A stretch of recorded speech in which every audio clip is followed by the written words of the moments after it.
Good evening, my friends, and welcome to Environmental Coffee House. This is Sandy Schoelles, and I have a pretty good show for you guys tonight. And I see that you've all been very active on the chat, which I'm going to pull up in here.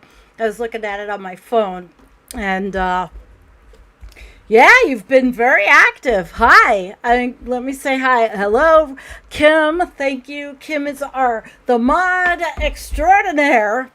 And Rich Diane is here, and Bella, and Raza, and Karen Reese. Hi, Karen. It's really good to see all of you. Let's see, who else? Void. Hi, Drew. Okay, well, I can't see all of them, but uh, because the phone was recording it more than the software I have. So I have a good show for you guys. All right. Um, I have a pretty good show for you guys. We're going to talk about, and the reason why I called it 1981 is because in 1981 or anywhere after is 40 years old. And the news that we're going to go over was about 40 years old. If your kids, basically, children set for more climate disasters than their grandparents' research shows. And oh, I have to register. I did not. I'll do it later. Oh, these morons. I had the whole thing up. Okay, so that's the Guardian I picked. And that was in the Journal of, I think it was Science. I can't get into the journal. So I'm looking at all these other things. I saw it on Yahoo News, and cheers. I had seen it on Yahoo News, and I thought it was worthy, and I thought it worked well with going on from the other show. And hang on a second, 1 second, 1 second.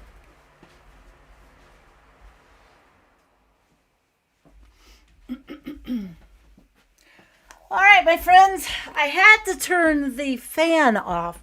I use a fan in the office to cool the laptop down, but I noticed when I re-listened to the show, you could hear the fan, the mic picked it up, was pretty sensitive, and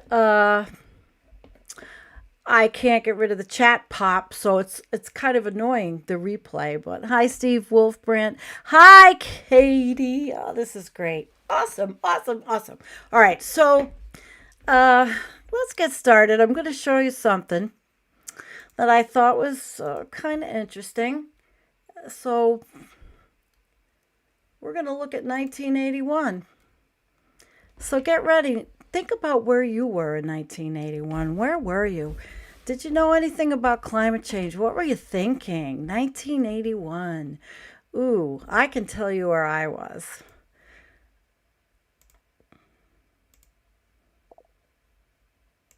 By the first half of the next century, Make this loud because it's really low. and that the amount of CO2 in the atmosphere could have doubled.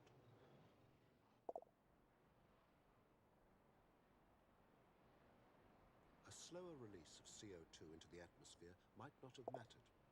By no means all of the CO2 remains in the air. About half is absorbed by the oceans. But this is a slow and poorly understood process. It was, in fact, the sea's capacity to absorb CO2 that made scientists skeptical that it would ever present a serious problem. Up until about 1960, the prevailing scientific view was that the oceans could soak up all of the CO2 that might come from the combustion of fossil fuel. But in 1957 and 1958, during the International Geophysical Year, two observatories were set up, one on the side of Mauna Loa at about 11,000 feet and one at the South Pole, and we began to make measurements of atmospheric CO2 there. Mauna Loa is well situated. Located on Hawaii, in the middle of the Pacific Ocean, it's remote and free from any kind of pollution, ideal for monitoring small background changes in the atmosphere. Regular samples were collected, and it soon became clear that the atmosphere around the Earth did contain increasing levels of CO2. There was a steady rise from, in 1958, 316 parts per million to, in 1981, 338 per million.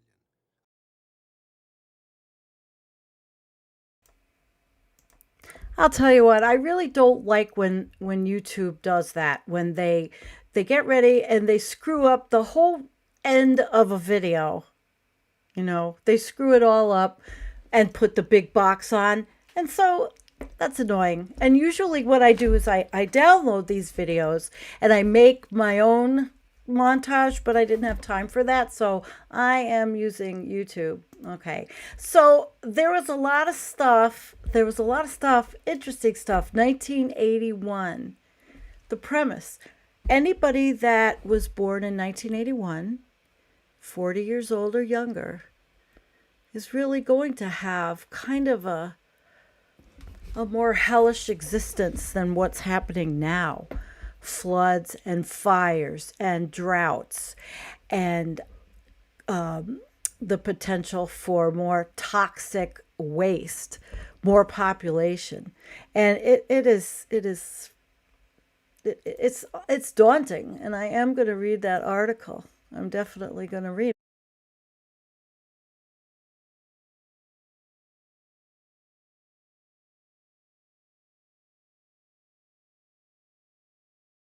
They're going to have a really hard time. And now I realize I was kind of muted. I thought I unmuted myself. But people are going to have a really tough time, the young ones. So let's go. We'll go into the articles I've picked out. And I do have another video, but let's look at The Guardian and see what their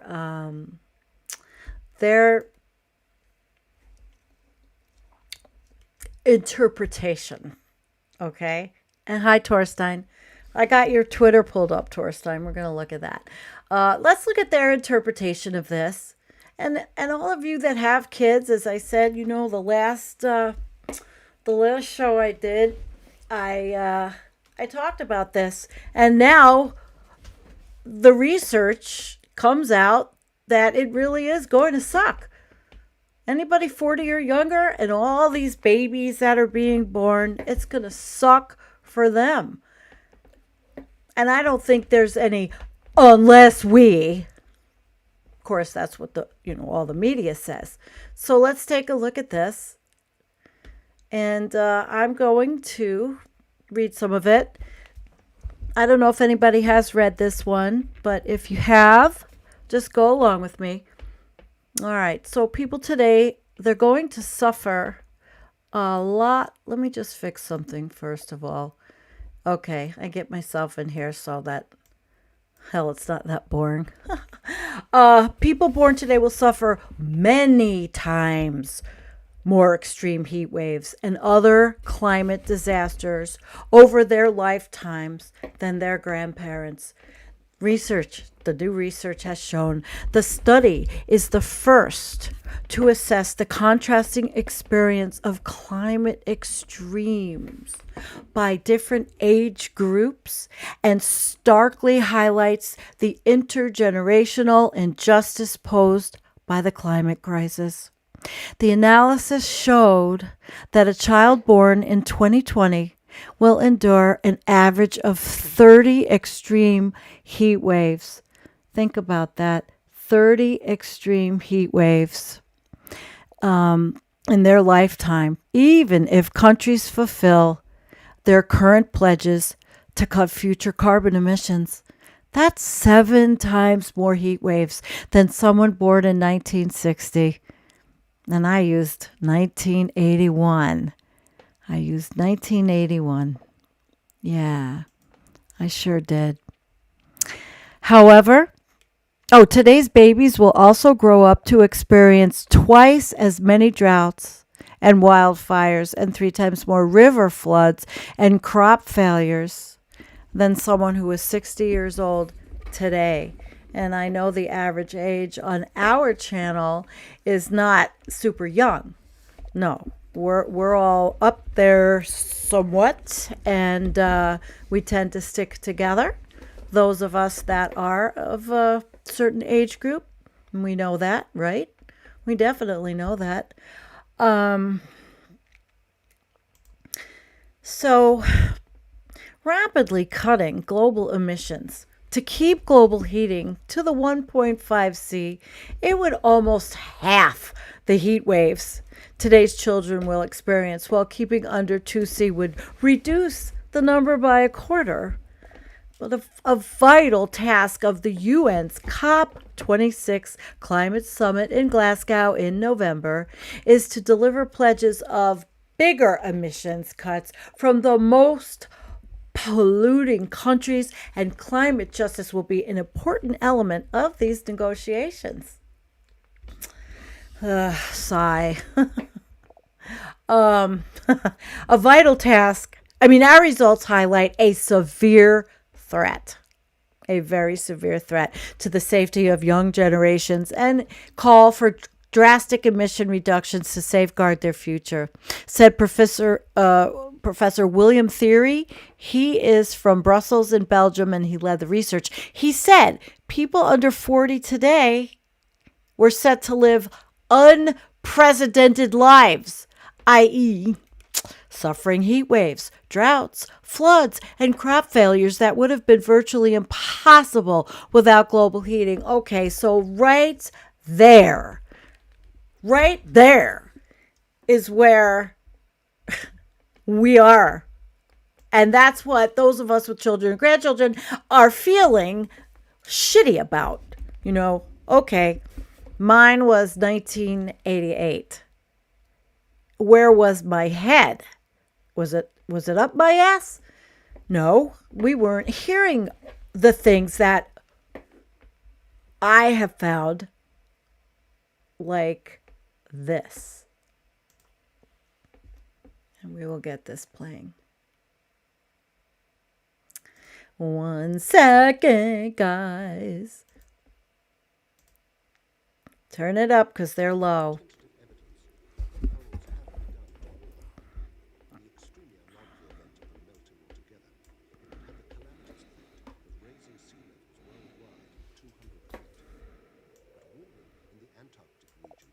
Present a different problem.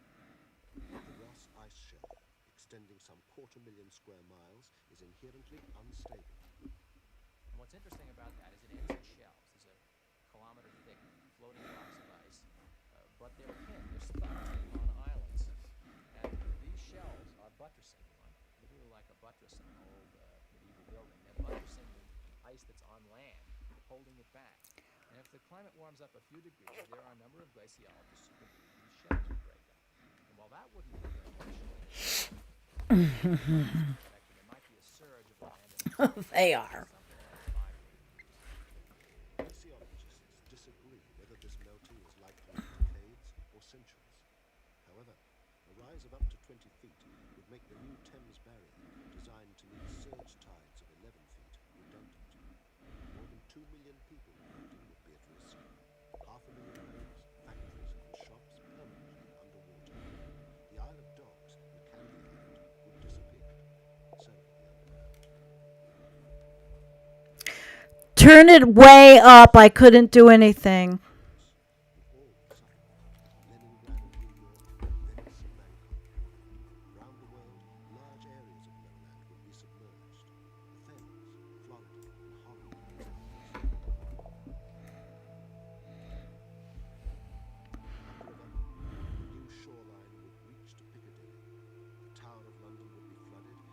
Scott. Yeah.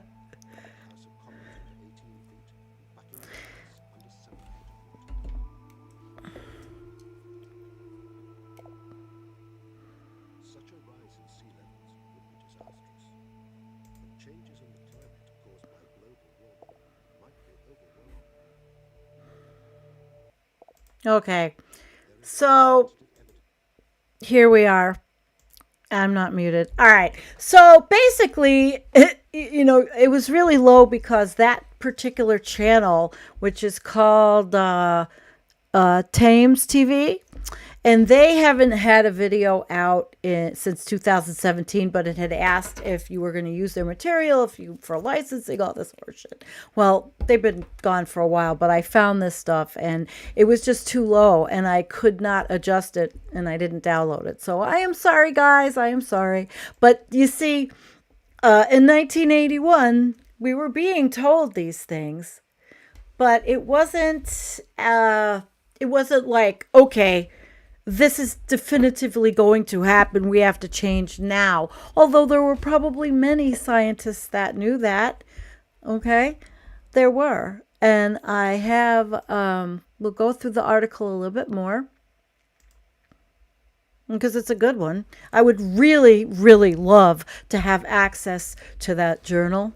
Let me see, it's the journal Science, but I don't have access. So I have to trust that out of the resources I looked at, that the Guardian seemed to present, the best interpretation, like I said earlier. So, all right, Dr. Katja Freiler at Potsdam Institute for Climate Impact Research in Germany and part of the study team, she said, the good news is we can take much of the climate burden from our children's shoulders if we limit warming to 1°C by phasing fossil fuels out. Now that is a huge, she said, opportunity. No, that gets this. No. Gets the environmental coffee house flush of the day. Let's just flush that out because that isn't happening. But let's read the rest of it. Okay. Leo Hickman, editor of Carbon Brief, said, these new findings reinforce our 2019 analysis, which showed us that today's children will need to emit 8 times less CO2 over the course of their lifetime than their grandparents. And let me just tell you something. I'm not trying to be negative where, okay, I'm thinking of the future. I'm thinking of the kids. I'm not being negative, but man, this is a big undertaking and I see no evidence of jack shit happening because I research and I read the petroleum trade magazines. I read the fossil fuel pipeline websites. I read all of this stuff that does not in any way, shape, or form in any country on this planet stop the burning of fossil fuels. It just doesn't. No, it doesn't. And that's what I am getting mad at because the kids are essentially going to be fucked. So, and what can we do? We're going to work locally, but we'll talk about that after. All right, so the research in Journal Science combined extreme event projections from sophisticated computer climate models. I got mad just actually reading it. I really got mad. Detailed population and life expectancy data and global temperature trajectories from the Intergovernmental Panel on Climate Change. The scientists, they said the increases in climate impacts calculated for today's young people were likely to be underestimates, as multiple extremes within a year had to be grouped together and the greater intensity of events was not accounted for. There was significant regional variation in the results. For example, the 53 million children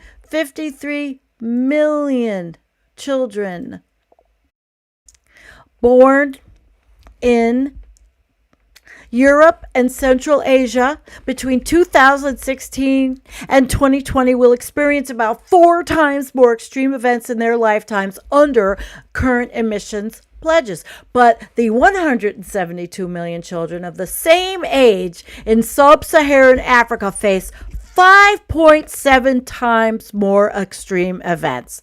Now, this highlights a disproportionate climate change burden for young generations in the global south. Yeah, you think? Do-yeon Kim, an activist from South Korea who took part in the global climate strike on Friday, said countries of the global north need to push governments to put justice and equity at the heart of climate action, both in terms of climate aid and setting more ambitious pledges that take into consideration historical responsibilities. The analysis found that only those under the age 40 years today will live to see the consequences of choices made on emissions cuts. Those who are older will have died before the impacts of those choices become apparent. Now, we're seeing things now. We're seeing things now. And this article, it's very easy to say, well, it's our fault and we fucked them up and everything else. It's extremely easy to do that. But we necessarily didn't know any different. Some of us, or the university, when I went to school, I learned some of it. I did not learn the bulk of what I needed to learn or needed to know. And we were being told natural gas was clean. How long have we been told that? We're still being told that. What do we do? Is it going to work? The only way it's going to work, is anything's going to work, is if we shut it all down. General strike. I'm hoping that these kids are hip to how bad it is, and that these 18-year-olds and 14-year-olds and 15-year-olds are going to see, and they're going to make a general strike, and they're all going to walk off the jobs. They're all going to let it. Yeah. I know how I'm being. It's kind of like hopium, right? Kind of hopium. I'm sorry. But it is, on my part, having a kid. But then, you read those articles and it is, they weren't writing, because the studies weren't out, they weren't writing this shit just a few years ago, and they have to put in the little comment about we can do it. Yeah, okay. We can do it. Well, I got something else to show you, and I hope you enjoy this. Now, turn it up. I think this one's louder, but please turn it up. Turn it up. Is by a human solution, a totally human solution, an international solution. Oh, we're going back. I had written an article on the greenhouse effect. It was a year-end article. They wanted me to pick. Now, this is 1988, so we jumped a bit from 81. And I really thought that the most important scientific event of 1988 would only be recognized sometime in the future when you get a little perspective. But I thought that the most interesting scientific event of 1988 was the way everyone started speaking about the greenhouse effect just because there was a hot summer and a drought, when I had been talking about the greenhouse effect for 20 years at least. And there were other people who talked about it before I did. I didn't invent it. So I explained what was meant by the greenhouse effect, and I also explained that not only were we constantly pumping carbon dioxide into the atmosphere because we're burning fossil fuels, coal and oil and gas, so that the content of the atmosphere, as far as carbon dioxide is concerned, has been going up steadily, not very rapidly, but steadily, ever since 1900. And it's continuing to do so. The amount of carbon dioxide in the atmosphere now is 50% higher than it was in 1900. It's still only a little over 0.035%. Which is not enough to bother us as far as breathing is concerned, but it's enough to trap the infrared waves that Earth reflects into space and to raise the temperature of the Earth slightly. The temperature will keep on going up. And not only are we piling in more and more carbon dioxide in the atmosphere, but we are chopping down the forests of the Earth at a great rate. And the forests themselves are the most efficient consumers of carbon dioxide that there are on Earth. Anything that substitutes for the forests, like, let us say, grain fields or grasslands are not going to consume carbon dioxide as efficiently. And if we replace them with desert, which is most likely, it won't absorb the carbon dioxide at all. So that, in a sense, we are contributing to the greenhouse effect in two ways. By pushing the output of carbon dioxide and inhibiting the input, so to speak. When Brazil begins to cut down the rainforests of the Amazon, not only is it destroying a habitat for vast numbers of plant and animal life, which could be of great use to us. There are perhaps pharmacological products we know nothing about that are produced by these forms of life that, if we knew about, could advance the art of pharmacology and the practice of medicine enormously. And we'll never find out. We're going to drive them to extinction. We're going to destroy the ground because the soil of a rainforest isn't very good. And when you chop it down, it doesn't make for good farming. What it makes is for good deserts. And finally, we're going to cut down on absorbing the carbon dioxide and on producing oxygen, so that we are actually tampering with the climate of the earth and with the very atmosphere that we breathe. So that under those circumstances, it is useless for Brazil to say that she can do what she wants with her own, that the rainforest belongs to her, and if she wants to cut them down, she can. The rainforest doesn't belong to her, it belongs to humanity. She is merely the custodian of the rainforests.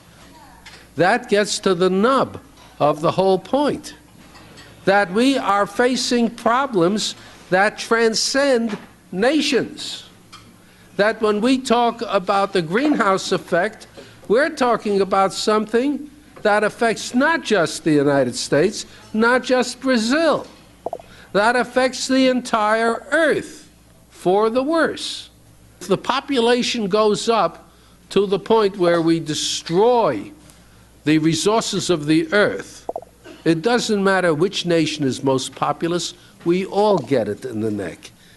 The only way we can solve a problem is by a human solution, a totally human solution, an international solution, a cooperative solution. It is important that the world get together and be sufficiently a unit to face the problems which attack us as a unit. The problems with the ocean, with the atmosphere, with the soil, with the population, with pollution, with anything you want to aim, do not distinguish among us. There must be some way of getting together. What I say is that if human beings have any sanity, enough sanity to fear the consequences of not doing it, and enough sanity to hope for the consequences of doing it, they will do it. But I can't guarantee that the human species will be sane. And if they are not, then we will probably destroy ourselves. We will certainly destroy civilization. We may destroy ourselves as a species. Never can we sit back and wait for miracles to save us. Miracles don't happen. Sweat happens. Efforts happens. Thought happens. Okay. 1989. My kid was 4 months old. And I'm really angry. Because when I first heard that video, and I've listened to it many times, I cried. And then I was angry because I've been lied to. She's going to be 33 years old Thursday. And I've been lied to pretty much her whole entire life. And now, thankfully, she's not having kids because she said she's not a breeder. I've told this story a million times. It's sad, but I mean, I'm angry. We're working this out together because I'm looking at the, yeah, there you go, blah, blah, blah, Goran. Well, guess what, Goran? Guess what? This is not about some expensive, politically correct green act of bunny hugging or blah, blah, blah. Build back better, blah, blah, blah. Green economy, blah, blah, blah. Net zero by 2050, blah, blah, blah.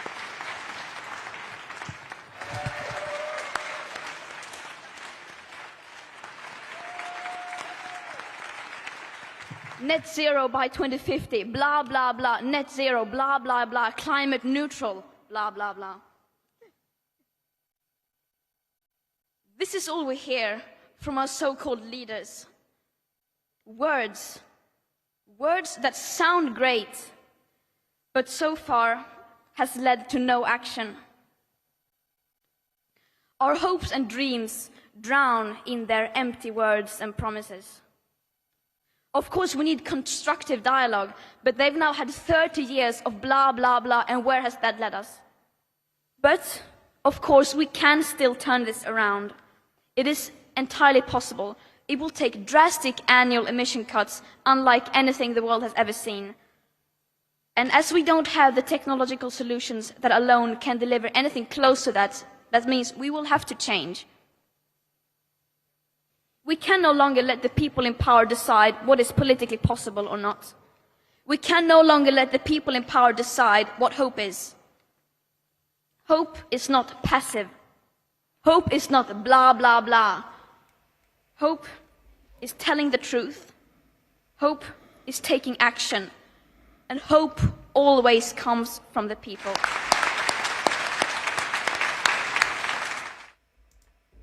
I really hope I have that hopium for those kids, man. I hope they wake up and just really revolt against every single government. Yeah. Let's see. Hi, he said, we had blah, blah, blah signs in Bergen, Norway against a climate conference there in 1990, 31 years ago. Yeah. It just makes you so angry. And we're working it out. I'm going to work it out with this next piece, too. Okay, this is actually from 2019. You know, I don't even know if I did this one, but it's good, and it segues us into, it helps us with this conversation.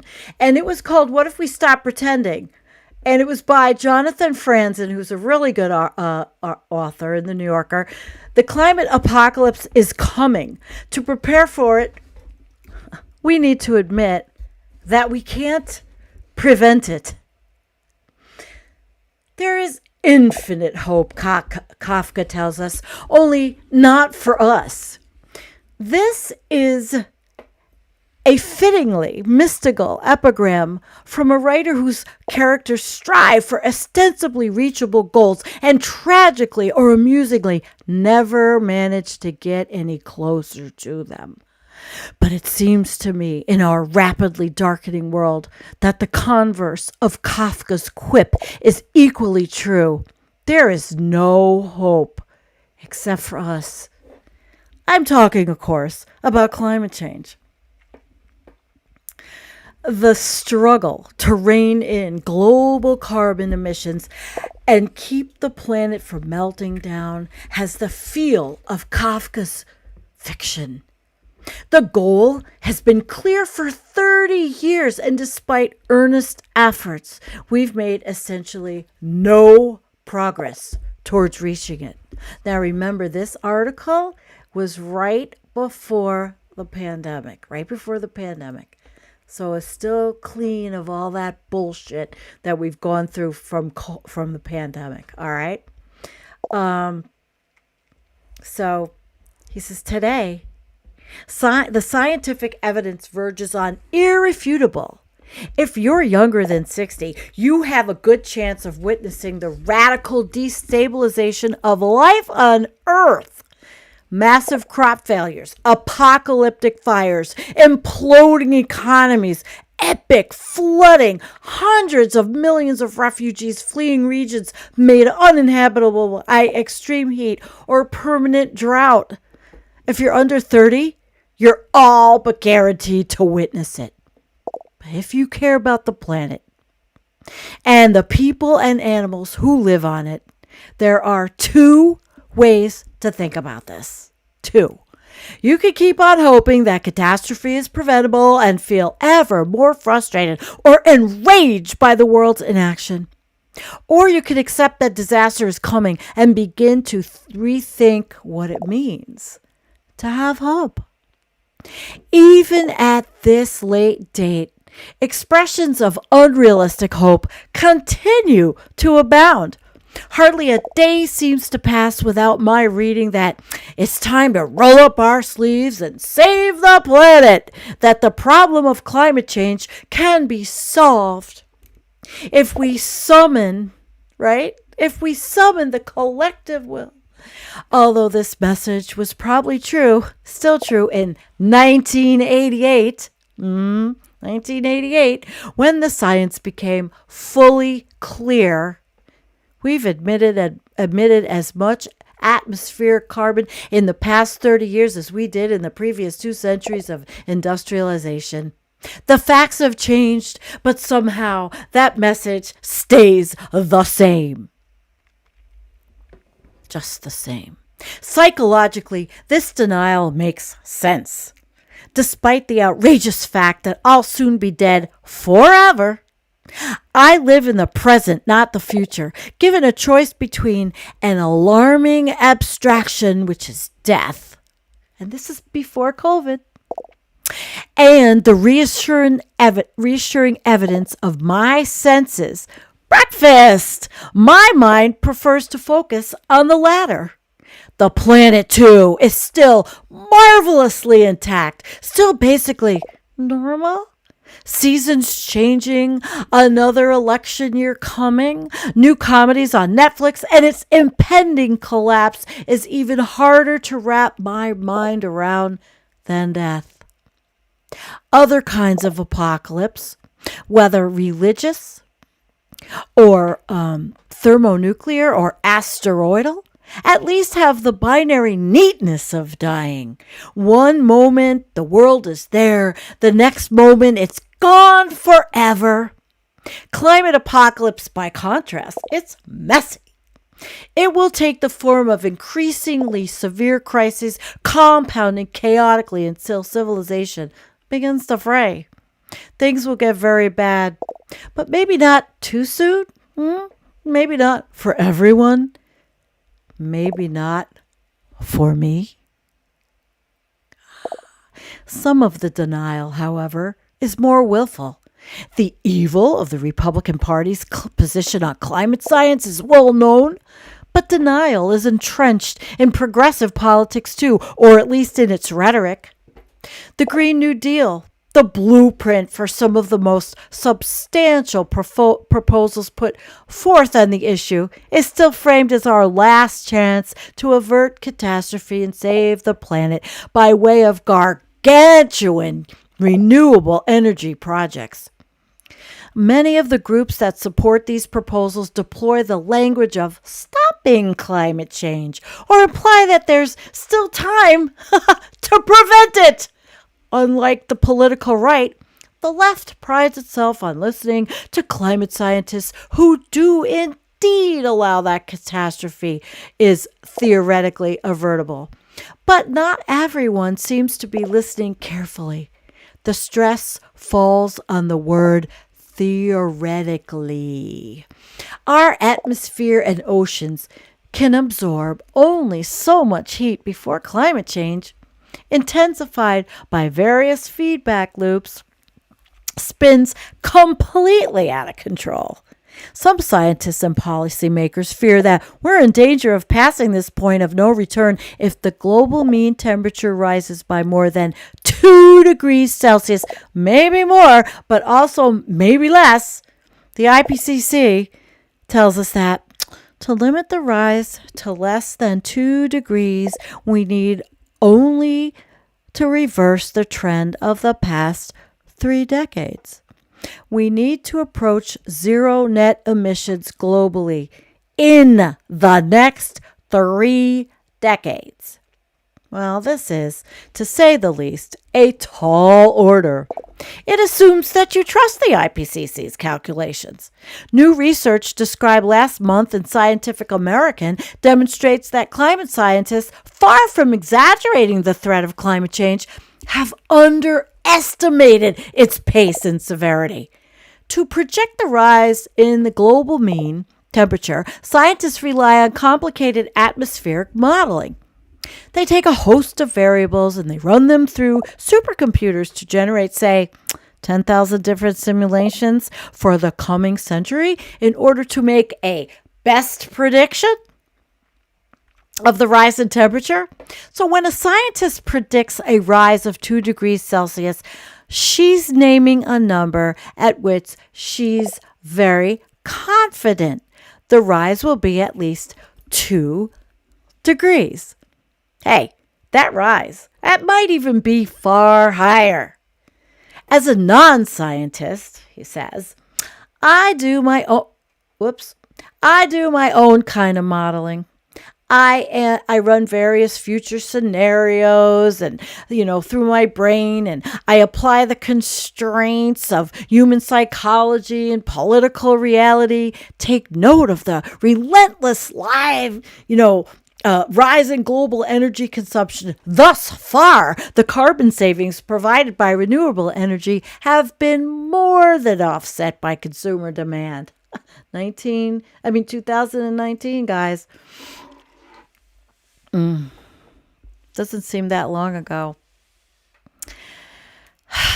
And count the scenarios in which collective action averts catastrophe. The scenarios which I draw from the prescriptions of policymakers and activists share certain necessary conditions. The first condition is that every one of the world's major polluting countries institute draconian conservation measures, shut down much of its energy and transportation infrastructure,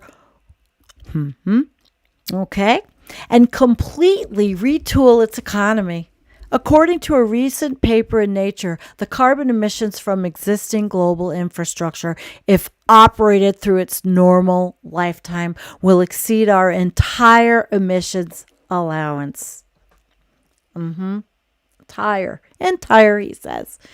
The further gigatons of carbon that can be released without crossing the threshold of catastrophe. This estimate does not include the thousands of new energy and transportation projects already planned or under construction. To stay within that allowance, a top-down intervention needs to happen not only in every country, but throughout every country, throughout them, in and throughout. Making New York City a green utopia will not avail if Texans keep pumping oil and driving pickup trucks.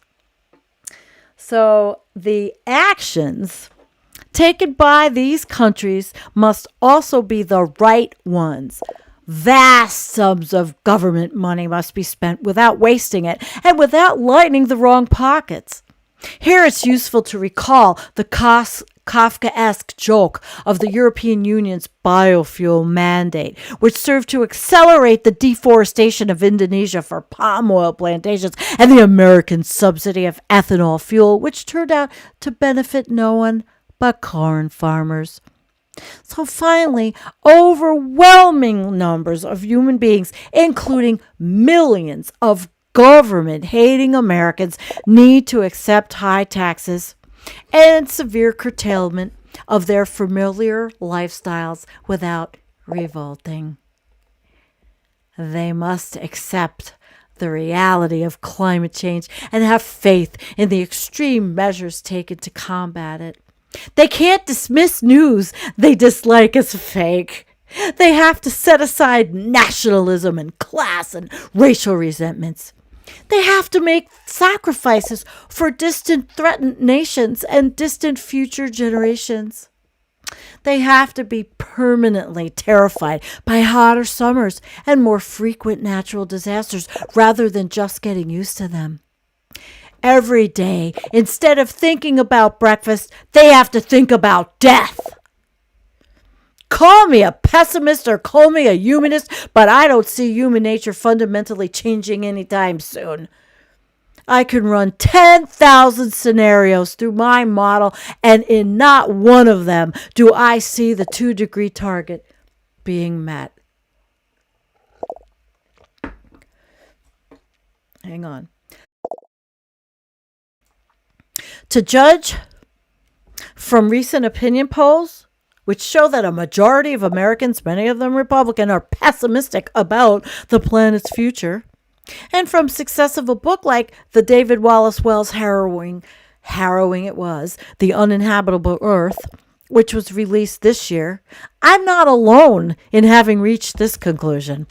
But there continues to be a reluctance to broadcast it. Some climate activists argue that if we publicly admit that the problem can't be solved, it will discourage people from taking any ameliorative action at all.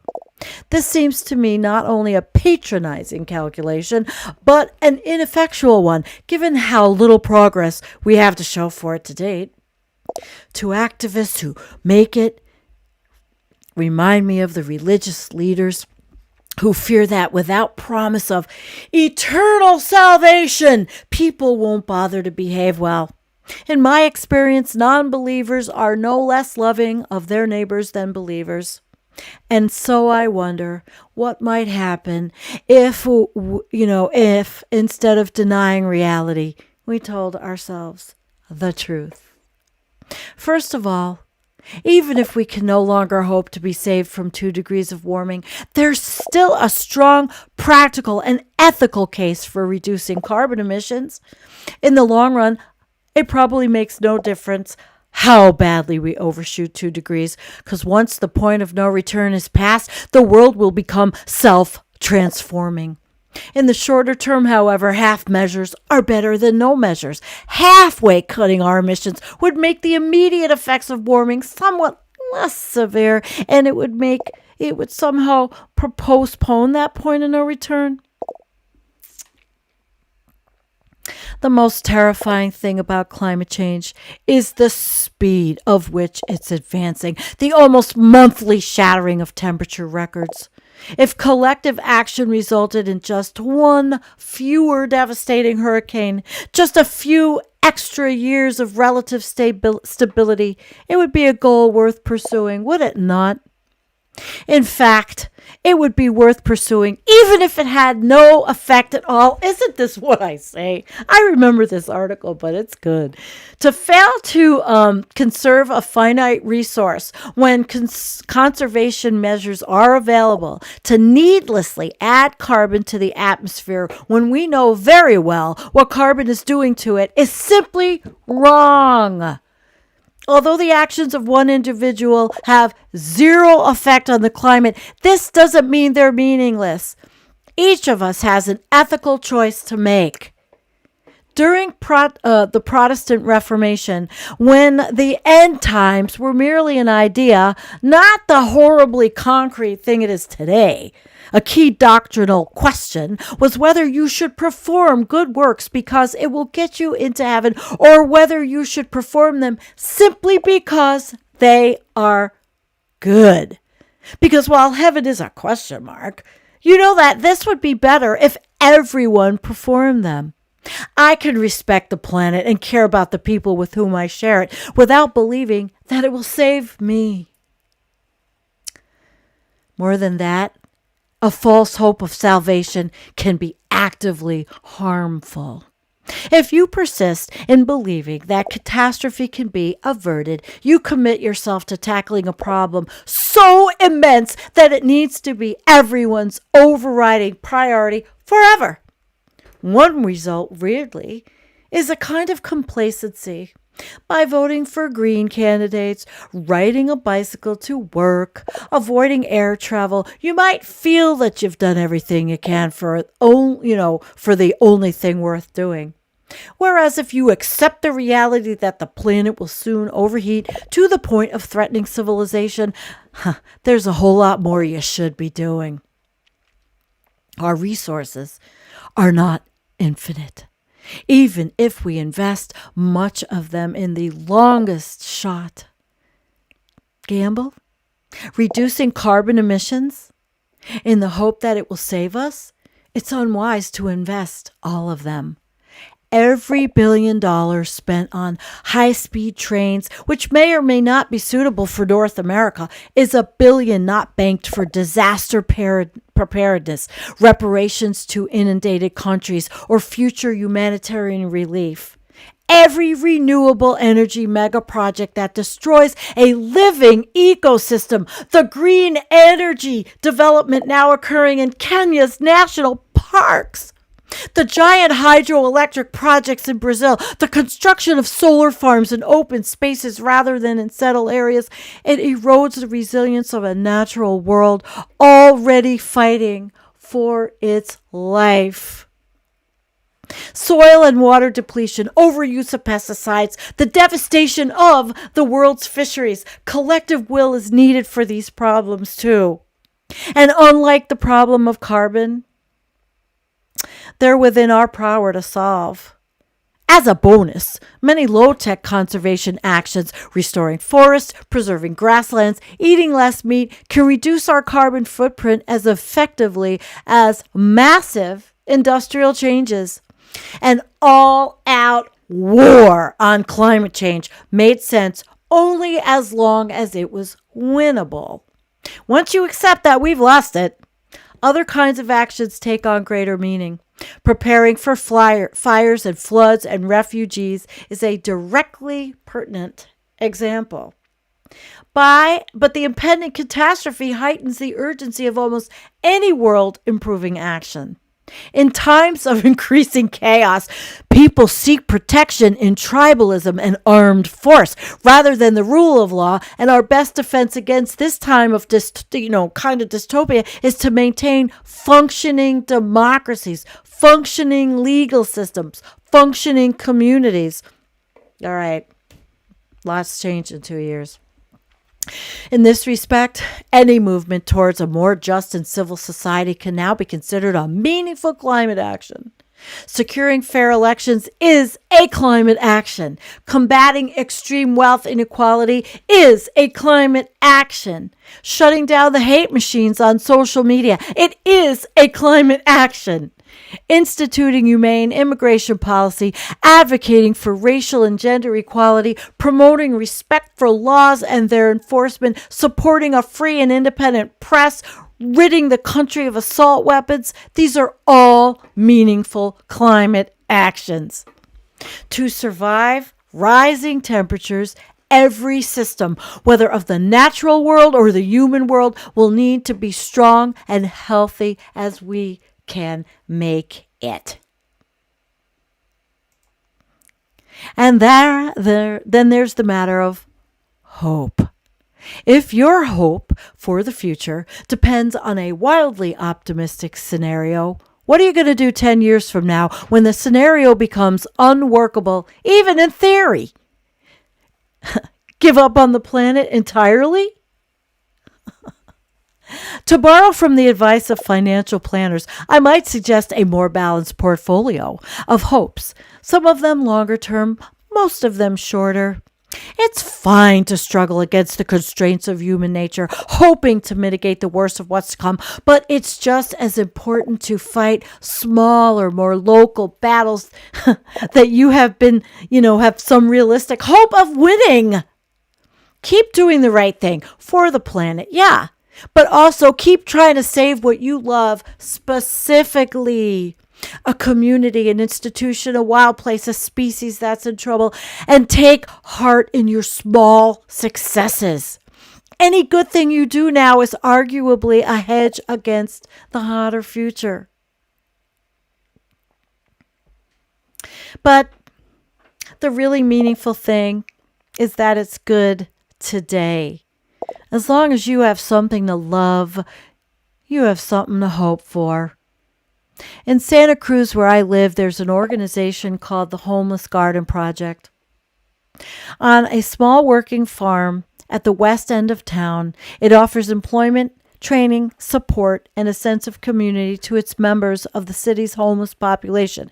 My God, that was 2019. I don't know what's happened to them since then. That's me. Okay. It can't solve the problem of homelessness, but it's been changing lives one at a time for nearly 30 years.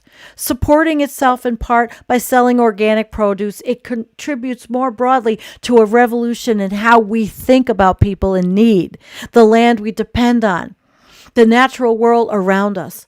In the summer, as a member of its CSA program, I enjoy its kale and strawberries. And in the fall, because the soil is alive and uncontaminated, small migratory birds find sustenance in its furrows.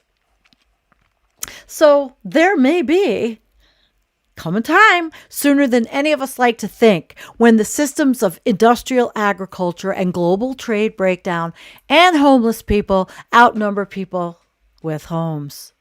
At that point, traditional local farming and strong communities will no longer just be liberal buzzwords.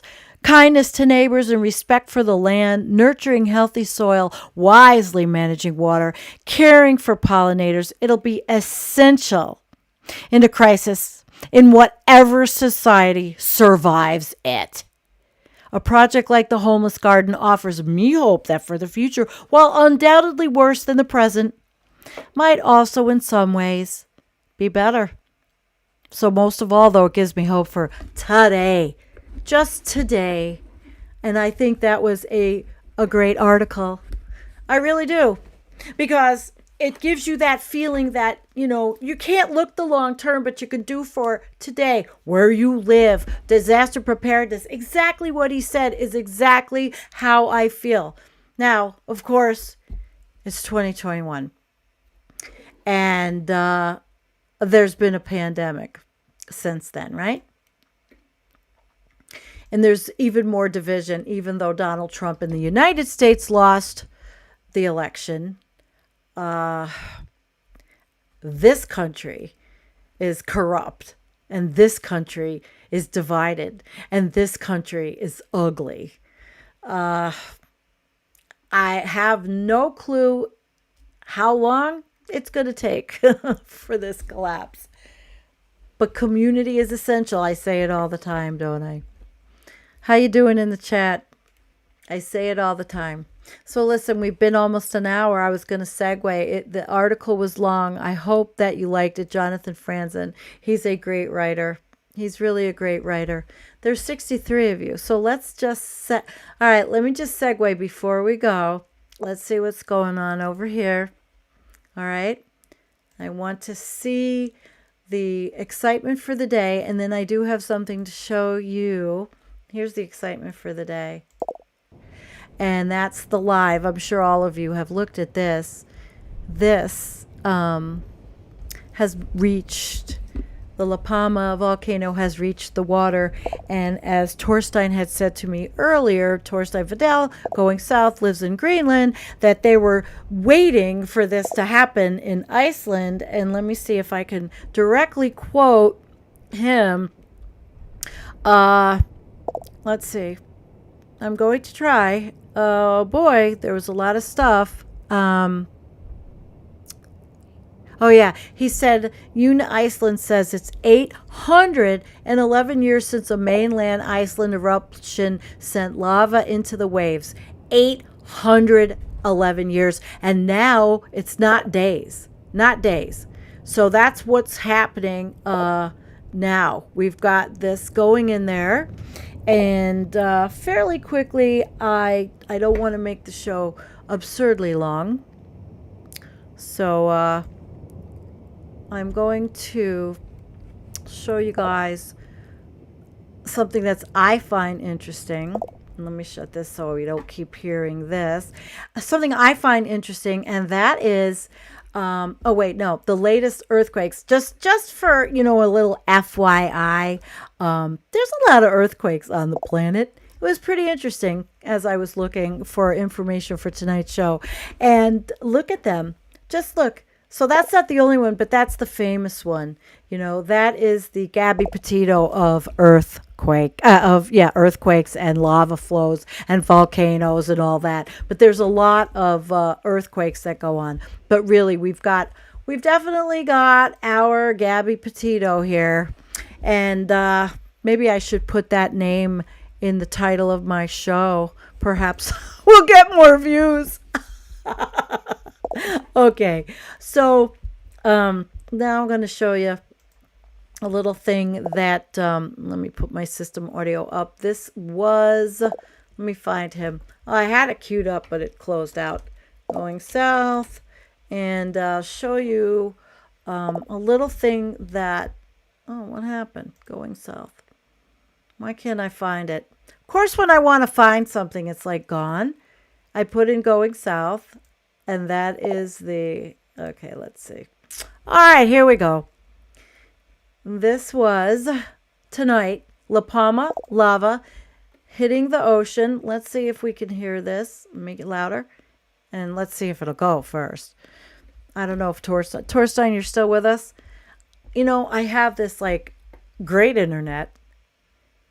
This 5G buzzing around my house that still does this shit. All right, here we go.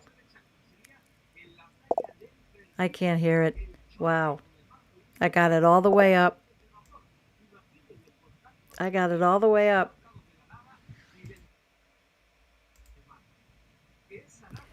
Well, he had put it up. I'm sorry about not being able to hear things. It was cute. And he's on Twitter. So if you want to, you can see him on Twitter. And I'm on Twitter too. So I'll show you. I'm on Twitter because I like it with better than Facebook. And it's a little...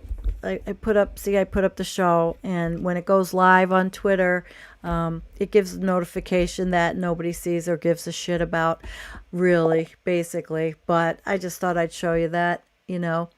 And girls, ladies of Environmental Coffee House, I am going to be doing a show for you.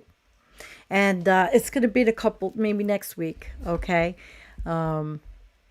I hope to get it. I have something planned for the ladies of Environmental Coffee House. Guys, you can come, but this is for us.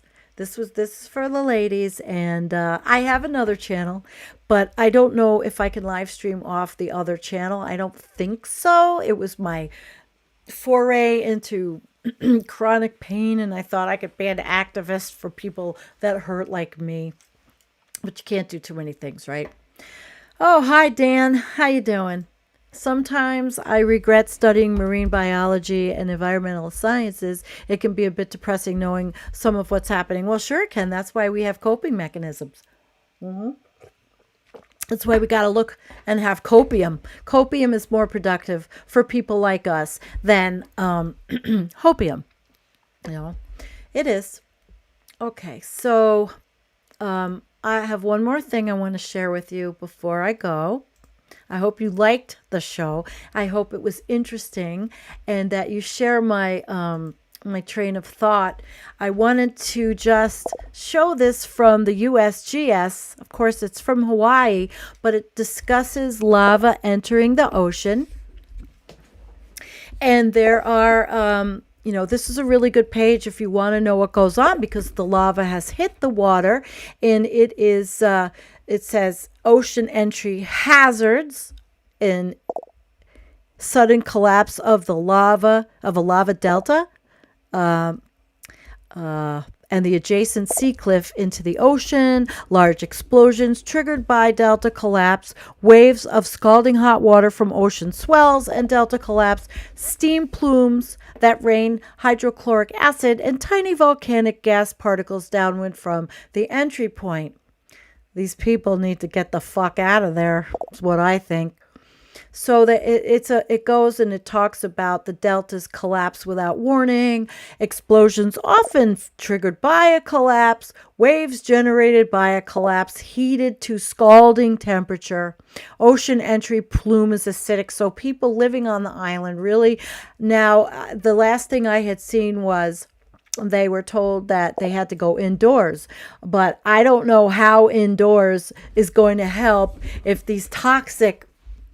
Well, there's the picture. I mean, if these toxic plumes, that's not the picture of that one, but that's really what's going on there, you know? All right. Well, guys, I think we've had a really good show, and I do have to do my little please like and subscribe. I work very hard, and so does the team. And it would be nice to grow a little bit. And I do, again, want to say thank you for going to our Buying Me a Coffee little thing fundraiser for the channel. It really does help. Like I said last time, I can pay for 3 subscriptions that I use to produce this.